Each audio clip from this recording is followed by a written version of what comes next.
Hello, ninth class students.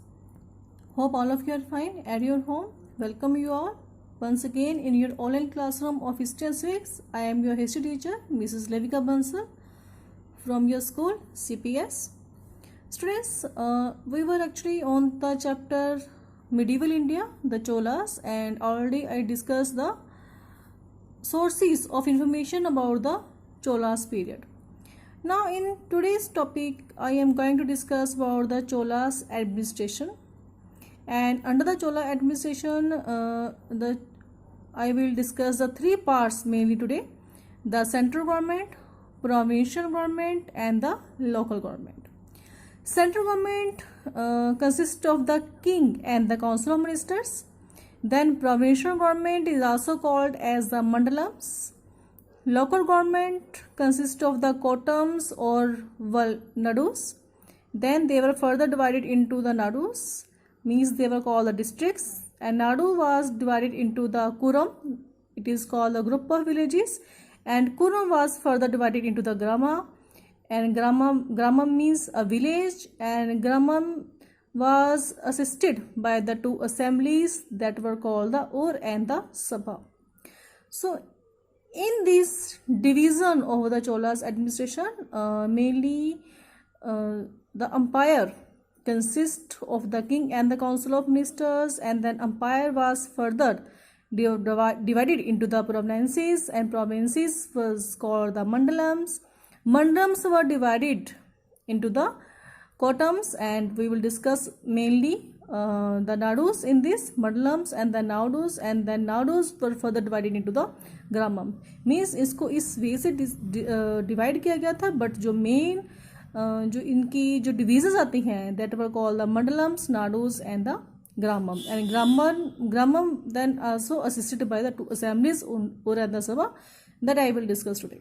Okay, firstly the central government, firstly the position of the king. Students, the king was considered as the head of the administration, तो head था ये administration का, and he was also considered as a representative of the god on the earth. तो इसको मानते थे कि ये representative है god, as a means god है ये, like on the earth के ऊपर ये representative है god का. So that's why जो idols थे they were also kept in the temple of the kings. जो king के idol थे they were also kept in the temple. Kingship was hereditary. अब जो किंगशिप थी वो हेरिटरी थी. हेरिटरी मीन्स जो आगे किंग का जो एल्डर सन होगा he become the king after death of the king. Okay, and जो एल्डर सन था he was called the yuvraj. Then king had enjoyed enormous powers and privileges. तो बहुत सारी पावर्स थे इसके पास, बहुत सारे बेनिफिशियल्स थे, बहुत सारे बेनिफिट थे, एडवांटेजेस थे इसको किंग को. And he was the supreme commander of the army and the navy. तो supreme commander था king army और navy का. तो this is the position of the king.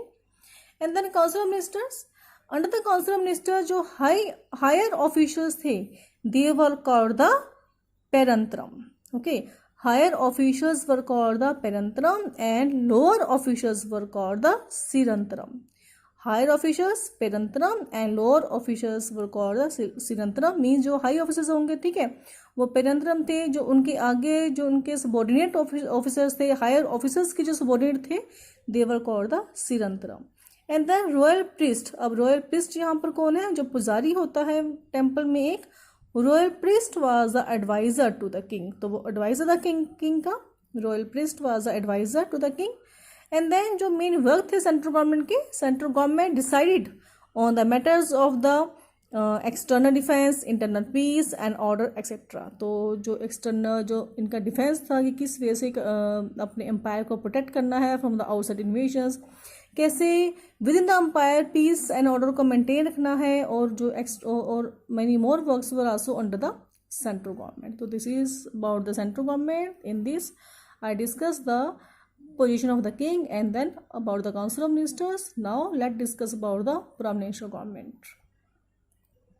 So students, under the provincial government, first of all जो provinces थे they were also called the mandalams, and viceroys were in charge of the mandalams. अब जो viceroys थे they were considered as the in charge. अब उनके under था, viceroys के under था एक मंडलम, एंड जो वाइसेस थे they were the mainly the princes of the royal family, तो ये रॉयल फैमिली के ही मेंबर्स होते थे, प्रिंस होते थे, who were the in charge of the mandalams. And viceroys received order from the king, अब जो भी किंग उनको ऑर्डर पास करेगा they accepted the order and then follow that one order from which was given by the king to the viceroys. And then viceroys had a large number of officials to assist them, अब viceroys की help के लिए काफ़ी एक officers होते थे यहाँ पर बहुत सारे, उनकी हेल्प के लिए इन द रूटीन वर्क. तो this is about the provincial government. The next is about the local government. Students, local government firstly term is given here nadu. जो मंडलम जो थे they were divided into the nadus and means they were divided into the districts. Nadus was called like a district and each nadu was responsible for its own administration. तो जो नाडू जो थे वो अपनी administration के लिए खुद ही रिस्पॉन्सिबल थे. Means there were also several officers who carried on the administration of the nadus. तो यहाँ पर एक जो मेन यहाँ पर जो इम्पोर्टेंट एडमिनिस्ट्रेशन था it was of the grama. Grama means village and village was the lowest unit of the administration. And two assemblies look after the village administration, that is the Ur and the Sabha. First of all Ur, अब Ur क्या था? It was a general assembly of the village. तो general assembly थी जिसमें कि almost all the people were the member of the Ur and it comprised the taxpayers residents of a village. जो mean जो tax पे करते हैं, जो रेजिडेंट्स टैक्स पे कर रहे हैं, they were the members of the Ur. And they discuss their matters without any formal rule, किसी भी रूल रेगुलेशंस के बिना कोई भी प्रोसीजर नहीं था यहाँ पर. And they discuss their matters with the in this assembly. Okay, next is the sabha. It was the most important powerful assembly. तो ये सबसे पावरफुल असेंबली थी sabha. And only a selected few and elders of the village took part in it. तो यहाँ पर कुछ एक ऐसे सिलेक्टेड पर्सन होते थे जो एल्डर्स होते थे, they were the members of the sabha and also they discuss the important matters of the village. Now it is given the works of the assemblies. अब इन असेंबली जो थी इनका वक्त क्या था? Students, this assemblies are very much important for your examination point of view. तो work क्या था असेंबलीज का? First of all the controlling और रेवेन्यू मैटर्स, जो भी रेवेन्यू मैटर्स है उसको सारा का सारा कंट्रोल जो था वो इन असेंबलीज के हैंड में था. रेगुलेटिंग लोकल टैक्सेस को रेगुलेट कर रहे हैं, जो टैक्सेस कलेक्ट हो रहे हैं उसको रेगुलेट करना है. मैनेजिंग पब्लिक वर्क्स, जो भी पब्लिक वर्क है लोगों के वेलफेयर के लिए है, कोई यहाँ पर कोई टैंक बनवाना है, कोई कुआं बनवाना है, कोई स्कूल ओपन करवाना है, ठीक है, तो दिस और कोई टेम्पल वगैरह है, तो सारा का सारा जो पब्लिक वर्क है that was in the hand of the assemblies. Receiving donations and grants, तो जो अगर कोई इनको किंग की तरफ से कोई डोनेशन आ रही है या फिर ग्रांट आ रही है जो कि और रिच पर्सन है इनको डोनेशन प्रोवाइड कर रहा है, तो receive the donation and grants, that is the work of the assemblies. Settling disputes and punishing criminals, तो डिस्प्यूट्स को सेटल करना, क्रिमिनल्स को पनिश करना, that was also the work of the assemblies. Students, actually जो हमारा Cholas administration है it is considered as same as our present day administration. हम इसको कंसिडर करते हैं कि जो हमारा आज का प्रेजेंट का जो एडमिनिस्ट्रेशन है वो चोलास की लाइक ही है, वो सेम है. ओके, तो यहाँ पर एक बहुत हमें सिमिलरिटी देखने को मिलती है कि ऐसे एम्पायर को डिवाइडेड किया गया था मंडलस में. Mandalas were divided into the nadus and nadus were the grama. और कैसे यहाँ पर विलेज असेंबलीज जो हैं उनको रिस्पॉन्सिबिलिटी दी गई है to look after the village.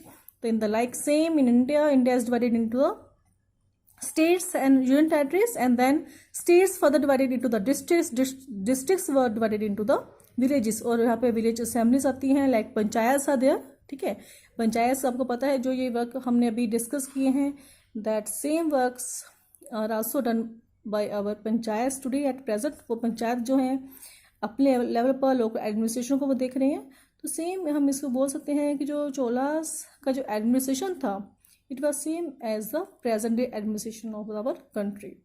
So this is all about today. In next video I will discuss the next administration part of this chapter. Have a nice day. Goodbye all of you.